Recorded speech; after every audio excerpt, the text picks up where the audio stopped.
خير يا جماعة، وازيكم عاملين ايه؟ النهاردة معادنا مع التابلت الجديد من شركة لينوفو.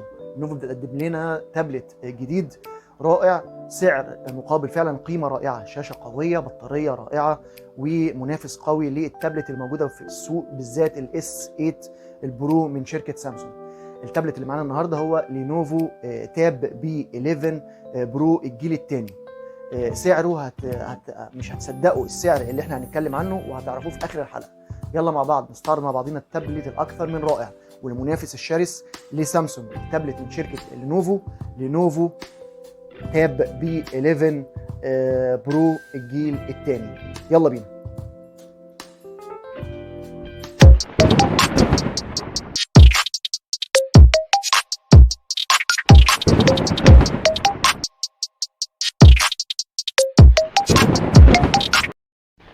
أعزائي المشاهدين، ازيكم؟ اخباركم ايه؟ يا رب تبقوا بخير، واهلا بيكم في حلقه جديده من حلقات قناه ثاندر التكنولوجيا والمعلومات، ومعاكم اخوكم اشرف. لينوفو بتتحفنا بتابلت جديد وجميل ورائع جدا، وفي نفس الوقت على قد المصروف وعلى قد الايد. طبعا مش هنقول ان التابلت دوت رخيص بالمعنى اللي هو سيء جدا، ولكن رخيص بما يكفي المواصفات اللي فيه، ويمكن اكتر كمان ان القيمة بتاعته فعلا مقابل سعر قليل جدا بيقدمه التابلت ده. التابلت ده بيقدم لنا القلم الماجنتيك، وبيقدم لنا حاجات كتيرة جدا وداتا رائعة وفيتشرز جميلة. هنستعرضها مع بعضينا وهنعرف ايه مواصفات التابلت ده، وايه مواصفات ومميزات التابلت ده. التابلت اللي معانا النهارده من لينوفو هو تابلت لينوفو تاب بي 11 برو الجيل الثاني. طبعا احنا لم يسعفنا الوقت ان احنا نستعرض الجيل الاول السنه اللي فاتت، ولكن اهو النهارده بنستعرض الجيل الثاني من التابلت ده، وهنشوف مميزاته الرائعه والجميله اللي كل واحد فينا يعني يتمنى انه فعلا يشوف التابلت ده ويتعامل معاه، خاصة مع التصميم الأنيق والشيك، وفي نفس الوقت الفيتشرز اللي فيه الرائعة اللي بتناسب السعر اللي بيقدمه، يمكن أكتر كمان من السعر اللي بيقدمه. قبل ما هنبتدي نسرد أو نعمل ريفيو بتاعنا للتابلت ده، مش هنسى زي كل مرة أوصي حضراتكم ما تنسوناش السبسكرايب، اللايك، الشير في كل مكان، الكومنتس، ونرد على حضراتكم على طول. زر الجرس لو سمحتم فعلوه عشان كل جديد يجي ان شاء الله باذن الله. وصندوق الوصف اسفل الشاشه او اسفل الفيديو هتلاقوا فيه لينك من شركه جوميا، خشوا خدوا فكره عن المعدات واشتروها دعما للقناه. يلا مع بعض نستعرض مع بعضينا التابلت الاكثر من رائع من لينوفو، وهو لينوفو تاب بي 11 او بي 11 برو الجيل الثاني. يلا بينا. التابلت أعلن عنه في أول سبتمبر، وابتدى الطرح للبيع في الهند والصين أول سبتمبر. أما عالميا أو على مستوى المحلي في مصر إمتى بالظبط؟ لسه حتى الآن لم ترد أي معلومة، وفي حالة إن شاء الله معرفتنا للمعلومة إن شاء الله بإذن الله هنقول لكم وهن هن هن يعني نمنشن حضراتكم بالميعاد ده.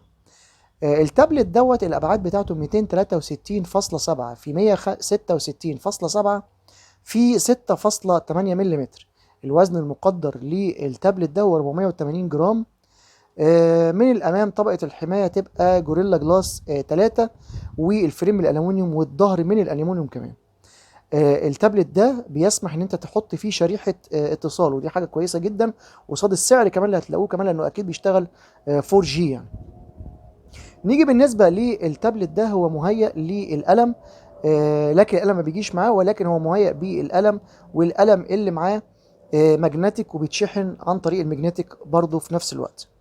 نيجي بالنسبة للشاشة، مواصفاتها من نوع الأوليد، مليار لون، بتدعم ال HDR 10 دولبي فيجن، الريفريش ريت بتاعها 120 هرتز، والنتس بتوصل ل 600 نتس، حاجة قوية جدا من لينوفو، مقدماها فعلا بسعر رائع. نيجي لمساحة الشاشة، هي 11.2 انش بقوة استحواذ 81.2%. ريزولوشن الشاشة 1536 في 2560 بكسل بقوة 267 بي بي اي او بكسل بير انش. طبقة الحماية كورنينج جوريلا جلاس من النوع الثالث. نيجي بالنسبة للبلاتفورم الاندرويد 12 ال بالواجهة بتاعة لينوفو، والبروسيسور من نوع الميديا تك كابمينو 1300 تي 6 نانومتر الاعتمادية بتاعته. ده اوكتا كور زي ما انتم عارفين، ثماني النواة، الاربع انواع الاقوية اللي في التابلت بقوة 2.6 جيجا هرتز كورتكس A 78 المسمى بتاعها. الاربع انواع الموفره للطاقه بقوه 2.0 جيجا هرتز كورتكس A 55. الجي بي يو وحده رسوميات مالي جي 77 ام سي 9. التابلت فيه تقدر تحط له كارت ميموري لغايه 512 جيجا. بينزل الذاكره بتاعته 128 او 256 جيجا بايت من النوع اليو اف اس 3.1. الرامات بتنزل 4 او 6 او 8. الاربعة والستة بينزلوا مع ال 128 جيجا بايت، بينزل 4 او 6 جيجا بايت. اما ال 8 جيجا بايت فبتنزل مع ال 256 جيجا بايت. نيجي بالنسبة للكاميرات، في الظهر هتلاقي فيه كاميرا واحدة دي 13 ميجا بايت فتحة عدسة 2.4. دي عريضة اوتو فوكس وبي دي اي اف ومزودة بال اي دي فلاش.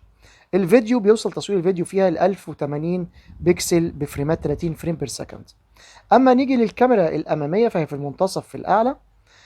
دي 8 ميجا بكسل فتحه عدسه 2.2، والفيديو بيوصل تصويره 1080 بكسل بفريم 30 فريم بير سكند. نيجي بالنسبه للسماعات، اربع سماعات حوالين الجهاز، الاربعه استيريو، وللاسف ما بيدعمش الجاك او تركيب الجاك 3.5. مدعمين السماعات دي وبرياده شركه الجي بي ال.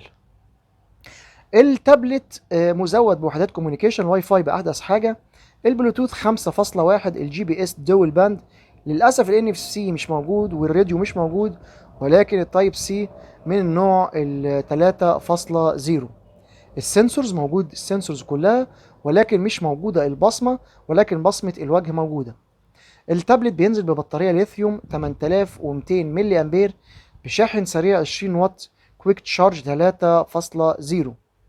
التابلت بينزل منه لونين، الاوت والجراي او الاسود والجراي، وسعره بيوصل تقريبا حوالي بنتكلم في 500 يورو، يعني تقريبا بالمصري وقت تسجيل الحلقة تقريبا 10,000 جنيه. طبعا مبلغ قليل جدا على الامكانيات اللي بينزل بيها التابلت دوت، بالشياكة والدلع والحاجة الكويسة اللي بينزل بيها التابلت ده. التابلت حتى الآن لم يتم الإعلان عنه في مصر، ولكن هذا إعجاب شديد جدا والناس تقبلته، خاصة إن فيه القلم وسعره قليل قصاد الإمكانيات الجبارة اللي نازل بيها التابلت دوت، خاصة في الموسم بتاعنا ووقت دخول المدارس أو وقت دخول الجامعات والبيزنس مان لو هيستخدموه أيضا. البطارية بتاعته الكبيرة بتحز له التفوق، ومقارنة بتابلت زي سامسونج الاس 8 اللي برضو بيستخدم القلم، ولكن سعره غالي جدا بيعدي ال 28,000 و 30,000 جنيه. احنا لغاية هنا الحمد لله وصلنا لغاية نهاية الحلقة، يا رب تكون الحلقة عجبتكم. مش هنسى زي كل مرة اوصي حضراتكم ما تنسوناش السبسكرايب، اللايك، الشير في كل مكان، الكومنتس هنرد على حضراتكم على طول. زر الجرس لو سمحتم فعلوه عشان تشوفوا كل جديد من الفيديوهات بتاعتنا. صندوق الوصف اسفل الفيديو في لينك من شركة جوميا، خشوا وبصوا وخدوا فكرة عن المعدات، يمكن تعجبكم ان شاء الله باذن الله. وزي ما قلت لحضراتكم وقت التابلت ده ما ينزل ان شاء الله مصر او اعرف الميعاد بتاعه هبلغ حضراتكم على طول، وامنشن بيه كومنت بسيط كده في المنتدى بتاعنا على اليوتيوب. شكرا جدا لحسن استماع حضراتكم، وسلام عليكم.